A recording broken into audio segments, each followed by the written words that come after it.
مصر في نهائي كاس العالم لاول مره، وبيبقى احسن ماتش نلعبه في تاريخنا، ماتش بيغير تصوراتنا عن اللي نقدر نعمله في الكوره، ولكن بينتهي بضربات جزاء، وبنوصل لاخر ضربه جزاء لصالح منتخب مصر، ضربه الجزاء اللي لو سجلناها هنفوز بكاس العالم لاول مره.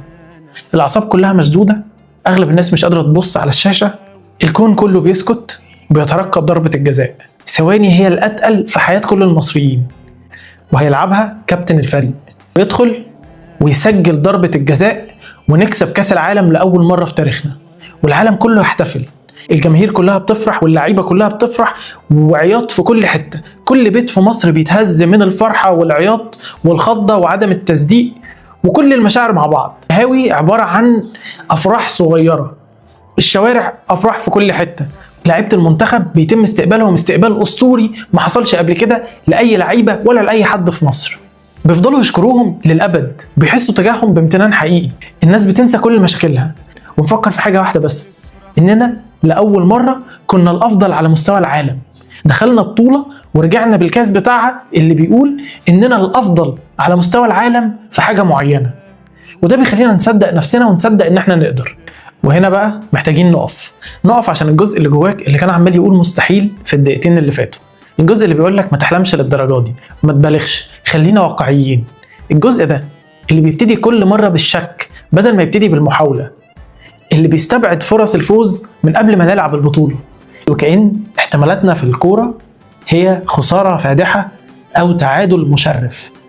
ليه المكسب مش ضمن الاختيارات؟ ايه الفرق بيننا وبين اي منتخب كسب كاس العالم يوما ما؟ تقدر تقول لي ايه الفرق بيننا وبين اي حد حقق نجاح في اي مجال من مجالات الحياه؟ وتفتكروا هل في فريق كسب اي حاجه في الدنيا بالصدفه؟ هل في فريق قدر يوصل لحاجه ما شافهاش في خياله ولو لثواني؟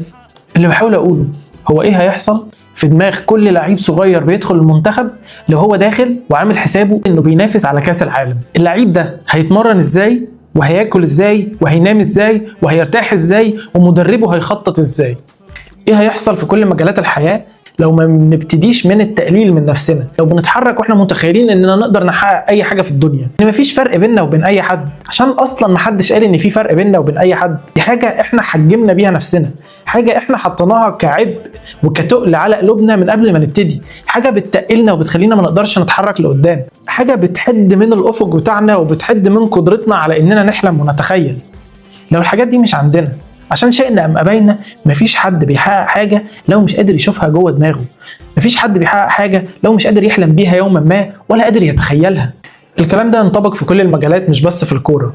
اللي بحاول اتخيله هو ايه هيحصل لو احلامنا ابعد شويه، لو بطلنا نشكك في نفسنا وسيبنا لنفسنا مساحه نحلم، نتخيل اننا ممكن نكون الافضل على العالم في حاجه واثنين وعشرة من غير ما نحارب نفسنا مقدما، نبتدي بس بتصور اننا ممكن نروح هناك، وساعتها كل الافعال المبنيه على التصور ده هتختلف، كل محاولاتنا للوصول للهدف ده هتبقى احسن وافضل واقوى وفيها التزام اعلى وفيها مثابره، لان الحلم لما بيختلف الخطه بتختلف. يمكن في الاخر ما نكسبش كاس العالم، وارد جدا، بس الاكيد ان مفيش منتخب في الدنيا كسب كاس العالم الا ولاعيبته وشعبه كانوا مصدقين ان ده ممكن يحصل يوما ما، كانوا قادرين يشوفوا العلم بتاعهم وهو بيترفع احتفالا بالفوز ده. واكبر هزيمه مش انك تخسر، اكبر هزيمه انك تقنع نفسك من البدايه ان الفوز مش معمول ليك.